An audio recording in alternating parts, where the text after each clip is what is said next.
How's everybody doing today? I'm Thumbspazm. How the hell are you guys? So welcome. This is going to be our first week of Thumb on the Pulse, where we talk about gaming news that gets our heart racing. So let's go. All right, guys. So we're going to talk about a little bit of Minecraft news to start things off. The way we're going to run things normally is I'm just going to kind of bullet point through a lot of different things. Mostly games that we play on stream. Sometimes we'll expand outside of that if there's games that we're interested in. We'll touch base a lot more on different types of news as we do this week to week. But right now, we're going to touch a little bit on Minecraft. Now, with Minecraft, we have been playing on the Realm a lot lately. We've had Fox and Broncos and a lot of different people building a lot of cool stuff in there.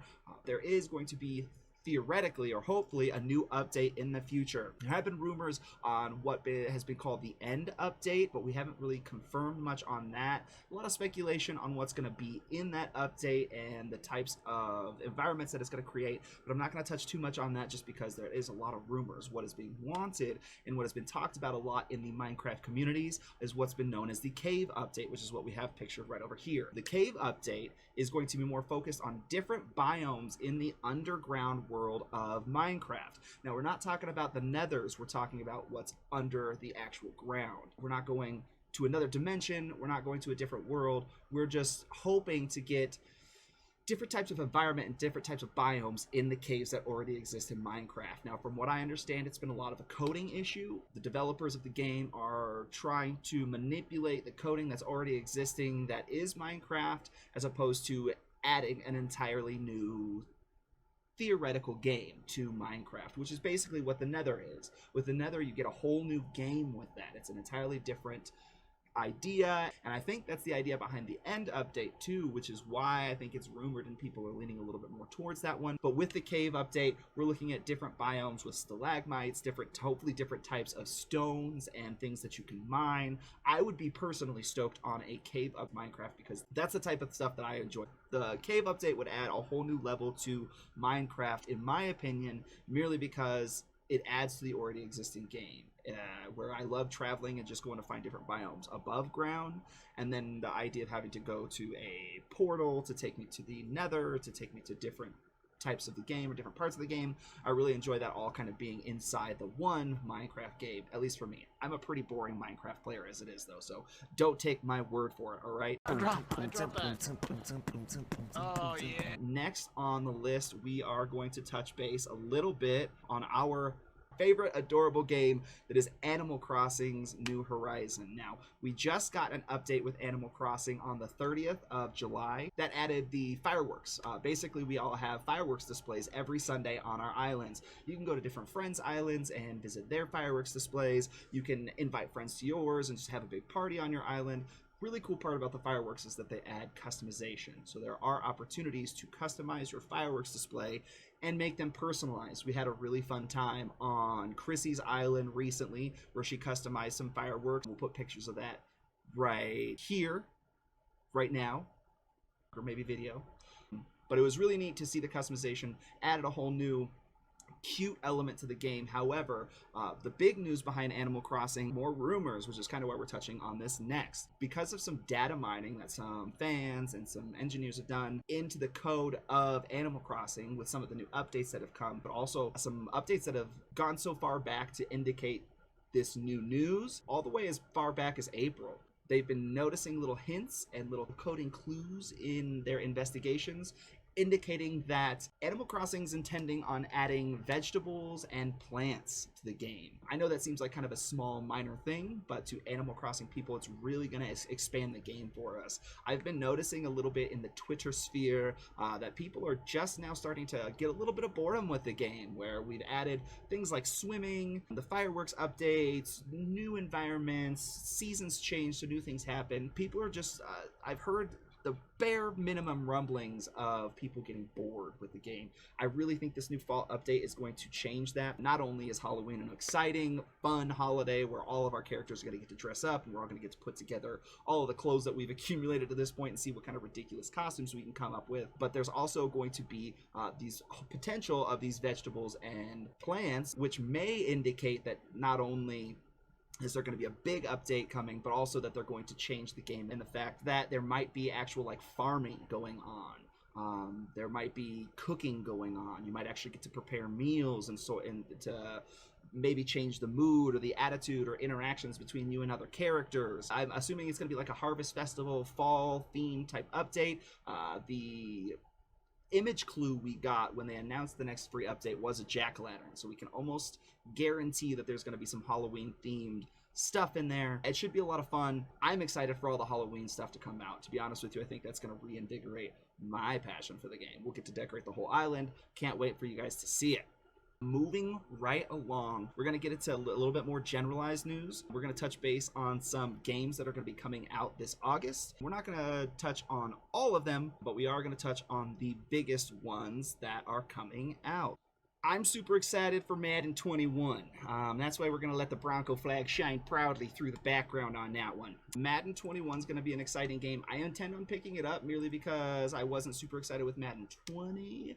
Plus, I'm excited to have, if it's weird, I don't know if this is weird. It probably is weird to most people. I am excited to own the sports titles that came out during COVID. I think they're gonna be interesting pieces to own. I think it's gonna be interesting to see how all of these sports games that come out this year adapt to the COVID-19 situations. Are we gonna see games that have no fans in the crowds? Like, is that gonna be a thing that happens? Are we gonna see generic audio tracks underneath the sports actions to try to simulate the way that the teams are simulating crowd interactions in live games right now? I'm not sure if anybody out there is watching any live games, but there's been it's kind of entertaining to watch these fanless live sporting events. Lamar Jackson's going to be on the cover of Madden 21 this year. He was, I believe, a rookie last year. Don't quote me on that, but he put up phenomenal numbers. The Baltimore Ravens are going to be in for a treat this year. They've got a lot of really good weapons, but they're almost in a rebuilding year, but it's not quite, because again, they've got a lot of good talent, but they're still a young team and the chemistry is still young between them. But we won't get too far into that, just because if you guys want any more information or enjoy talking about sports, we do have Sports Sundays every Sunday on stream, so feel free to hit that like button and follow us on any of the social medias if you want to get notified when we do that stuff. Other games coming out in August, I wanted to touch base on Baldurs Gate 3 a little bit. I did look into see if, as of recording, we had an exact release date. Everything I could find still said August of 2020, which is what we're in right now. I can only imagine it'll be towards the end of the month, so they can push back that release as far as possible. I even went so far as looking up on Steam to see if they had any available information, but it's not available even for like a pre-play type situation. So we can't definitively say when Baldur's Gate 3 comes out, but we'll have more information hopefully next week when we do some more reporting on that.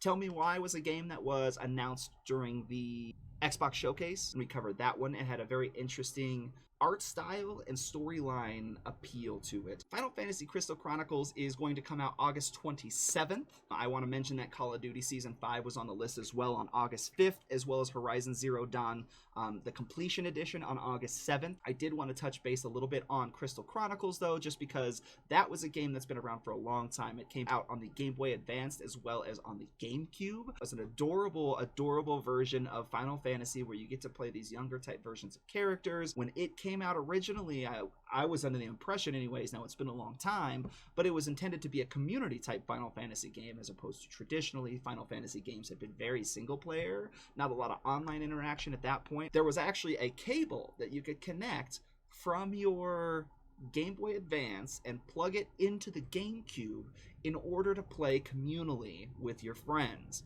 The reason I mention this is that they have officially announced that with this new Final Fantasy Crystal Chronicles, there will be no couch co-op on the game, which is so shocking to me, because again, they physically sold you a cable to connect you and your friends to the same console when this game came out, and yet now there's going to be zero couch co-op. I don't know. I understand that that's kind of where games are going these days, but I also know that there's a small wave of games that are understanding that people want couch co-ops or in-house co-op games. So a little disappointed by that announcement with Crystal Chronicles, but what are you going to do? We'll still probably play it. This is going to go into a few games at the end here that we really know and love personally. We play a lot more on stream. Apex Legends. We've got some news in Apex Legends world. In the world of Apex Legends we got some news. In Apex, they're going to be adding a club feature, which is going to be kind of like guilds or teams, hopefully coming with the crossplay update.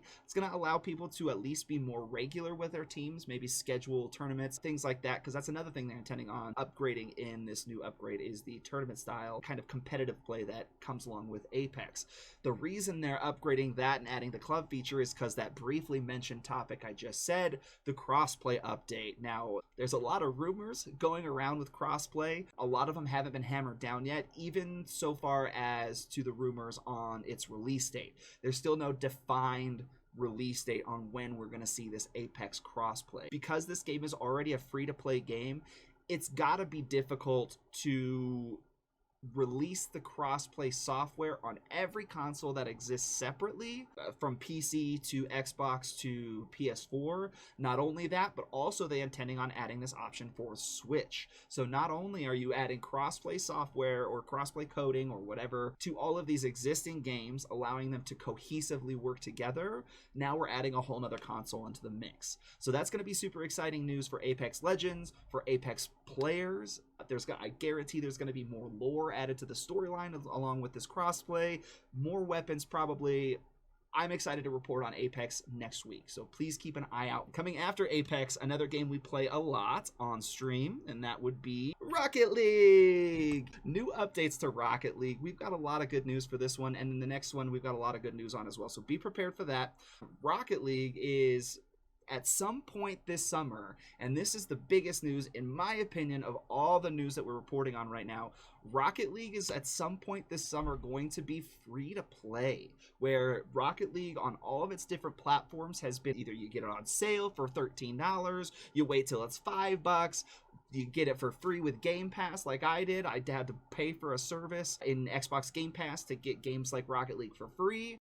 Now it's just going to be cross-platform. Across all platforms, it's going to be free to play. Now, from my reporting in the articles that I've read, the big reason for this is that Epic Games has purchased Psyonix. Now, I'm not sure if it's they've purchased the rights from Psyonix to Rocket League or if they purchased the entire development company. But at this point, Psyonix games will be sold on Epic stores and not on Steam, providing the perfect opportunity for Rocket League to go free to play. Not only is it going to be crossplay now, but it's going to be free to play. Now, with that, my first question when I heard that Rocket League was going free to play is, what about those people that have already bought it? I understand that the concept behind free to play games, which we've talked about a few of them already, and we're still going to talk about one more. The idea is that you offer the game base version for free, and then people feel more inclined to spend money on add-ons like aesthetics, upgrades, things like Call of Duty does with the Battle Pass. I think there's like a Rocket League Pass as well. I wish I knew the name of it off the top of my head. That's the idea, is that Rocket League has made a ton of money off of all of their add-on sales, and I think that the idea is to bank on those sales as opposed to try to nickel and diming people to buy the basic game. I think it's a brilliant move.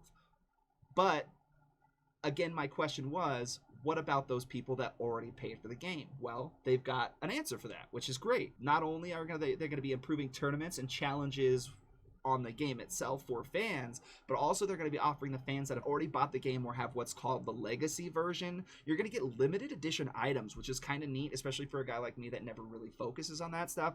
I'm just going to get a package of free stuff. The list is relatively big, I'd say, but I don't have the definitive list. All I found was that we're going to get all Rocket League branded downloadable content that was released before the free-to-play. And we're going to get an established 2000 blank title that displays the first year that we played Rocket League. There's going to be 200 plus common items upgraded to legacy quality, so that'll be fun. There's going to be a golden Cosmos boost, different Aura wheels, Daichi, I think, Aura wheels, and a Huntress player banner. Just to list a few things. So that are going to be all at one point paid for products that you're going to get for free as a Rocket League player or as an existing fan of the game. Plus, this is going to add a whole new slew of gamers that are going to come to play or try out Rocket League for the first time. I'm excited. I'm stoked. I feel a little bit bad for people that are just getting into Rocket League now and who have just bought the game. But with that said, they're going to try to compensate you with, some pretty decent stuff. But we've got Halo Infinite right here. Halo Infinite is going to be the next iteration of Halo that was announced in the Xbox Game Showcase. At least the big reveal was in the Xbox Game Showcase. Infinite is going to be an interesting iteration to the series. The first thing I wanted to point out is how Halo Infinite really did an homage to Halo 1 in many different ways. But the reason I had Halo Combat Evolved up there is I want to point out some of the fun little similarities between the cover art for Halo Infinite and then the cover art for Combat Evolved. Now, let's just take a look at a few things, all right? Now, obviously, we've got the PC one right here as opposed to the Xbox cover, but it adds for a little bit of opportunity for comparison. Okay, so first and foremost, we've got the Halo ring in the back, right? We've got that on both, which is just, I mean, pretty easy, pretty simple nod to the first game, right? Nothing too obvious. I do want to point out, however, that we have two flying ships in both of them. All right, we've got two aerial opportunities that have some sort of beam shooting down into the background on both of them. I know that's subtle, but it's similar. Also, I wanted to note that we have a peak in the background on both, almost in this exact same location on both covers. So we've got the vast grassy background on both of them. The warthog that's down here, and then they got a warthog up here. Lots of similarities to the covers. However, I felt like it would be really funny if they just put a little dude right down here, which I feel like they missed an opportunity. They could have put the sun right here, which would have been a little soft nod, again, to the original game. And then if Master Chief right here, if he had just been pointing his gun at the screen, we might have had, like, identical but different covers.